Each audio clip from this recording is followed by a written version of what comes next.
Welcome to The Explainer. Today, we're decoding a truly fascinating concept, the path to financial freedom. We're going to unpack this incredibly famous blueprint laid out by tech investor and philosopher Naval Ravikant, which proposes something, well, pretty bold. It argues that making wealth doesn't have to be a random roll of the dice. Instead, it can actually be a deterministic outcome. So if you've ever felt trapped by the daily grind and wondered how true wealth is actually built from the absolute ground up, you are definitely in the right place. Okay, let's dive into this. There's a hard truth we just have to face right out of the gate. You are not going to get rich renting out your time. I mean, think about it. When you're a wage earner, your inputs are strictly tied to your outputs. When you're sleeping, you're not earning. When you're on a much-needed vacation, you're not earning. To truly escape that traditional wage-earning rat race, we have to completely shift our mindset about how value is actually created. Here's our step-by-step formula for today. 1. Wealth versus status. 2. Acquiring specific knowledge. 3. The power of leverage. And 4. Playing long-term games. Let's start with Section 1, Wealth versus Status. The importance of playing positive-sum games. So, the crucial point is that wealth is not just a giant stack of cash or a really fancy car. Wealth is having assets that earn while you sleep. It's the computer program running late at night serving customers, or a business that's just constantly cranking out value without your direct physical labor. And the whole purpose of building this wealth? It's not to buy fur coats or mega yachts. Honestly, that stuff gets boring pretty fast. The true purpose of wealth is ultimate freedom. It's about waking up and actually owning your own time. But here's the catch. To build wealth, you have to ruthlessly avoid the status trap. See, wealth is a positive-sum game. When someone builds a new piece of technology or a house, it doesn't stop you from having one, right? We create abundance together. Status, on the other hand, well, that's a zero-sum game. It's an old monkey tribe game we've been playing for millennia. For you to move up, someone else literally has to be pushed down. The source material makes this great point. Often, when you see cynics or certain journalists attacking wealth creators, they're usually just playing a zero-sum status game to elevate themselves. So if you want financial freedom, you absolutely must opt out of the status game.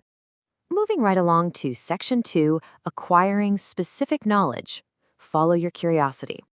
Now, you might be thinking, doesn't getting wealthy just require a ton of luck? Well, kind of, but there are actually 4 different kinds of luck.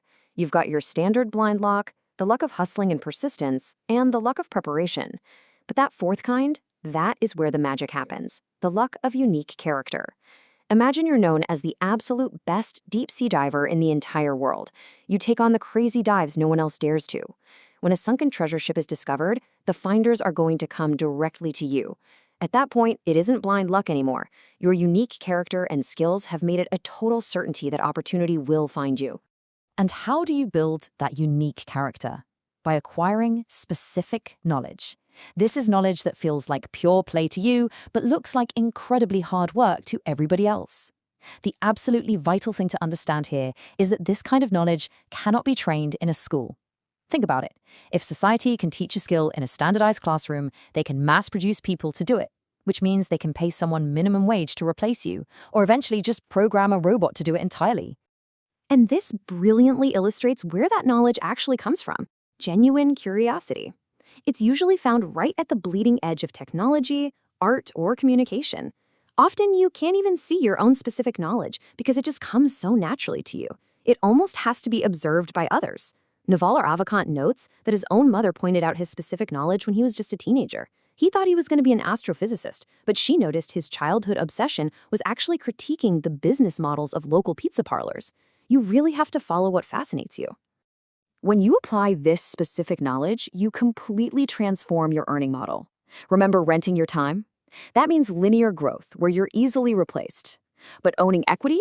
That means your inputs are totally disconnected from your outputs. Take a profession like software engineering, for example. One brilliant engineer can write a piece of code that creates billions of dollars in value, completely independent of how many actual hours they sat in a chair typing. Renting time keeps you trapped as a wage earner. Owning equity scales your unique knowledge out to the entire world.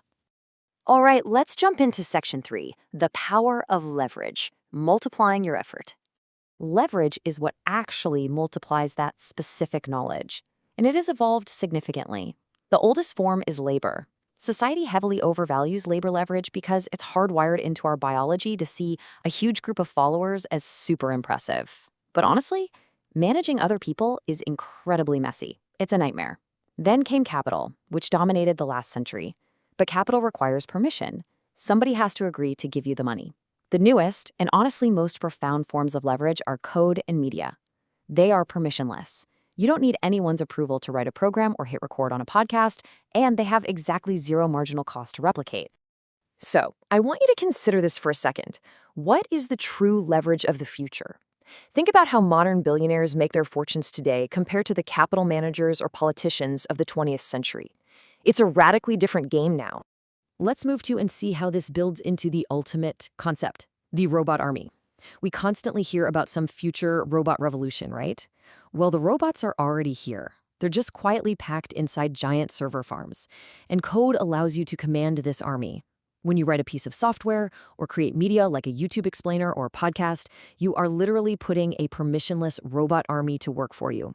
They work tirelessly while you sleep, multiplying your specific knowledge without you having to lift another finger.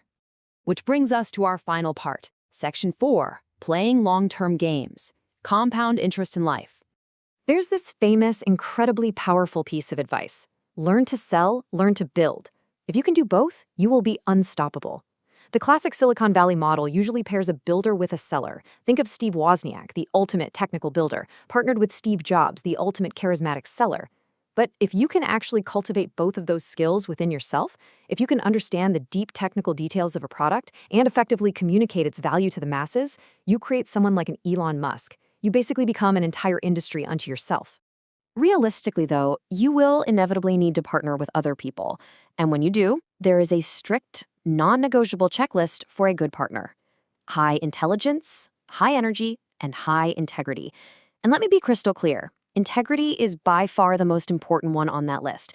Because if you partner with someone who is really smart and has boundless energy, but they lack integrity, well, all you've really done is partner with a smart, hardworking crook who is absolutely going to cheat you eventually. Pay close attention to signals, not just words. How they treat a waiter at a restaurant is exactly how they will treat you down the line. And why is finding the right people so important? Because ultimately, you want to stick around long enough for compound interest to do its heavy lifting. All returns in life come from compound interest. And this isn't just a financial concept. It applies to your relationships and your knowledge, too. It is absolutely crucial to pick an industry where you can play long-term, positive-sum games with long-term, rational optimists. If you constantly keep switching industries, or you keep partnering with short-term cynics, you're just constantly resetting your progress straight back to zero. Now, what's really interesting about this slide is how it sums up the culmination of this entire strategy. Give society what it wants, but does not yet know how to get, at scale. Thanks to the internet, you don't have to be everything to everyone anymore. The internet allows you to scale even the most incredibly weird niche obsessions. You can literally escape competition entirely just by leaning into your own authenticity. Nobody else can compete with you on being you. If you combine that authentic, specific knowledge with permissionless leverage, society will reward you with massive wealth. Which leaves us with this final, incredibly provocative question to ponder. In 1,000 parallel universes, are you wealthy in 999 of them? If you're just relying on blind luck or renting out your time, the answer is almost certainly no. But if you build unique character, if you arm yourself with specific knowledge, take true accountability, and command this new leverage of code and media, then financial freedom stops being a lucky lottery ticket. It becomes your deterministic destiny. So what are you waiting for? Go out there and start building your robot army.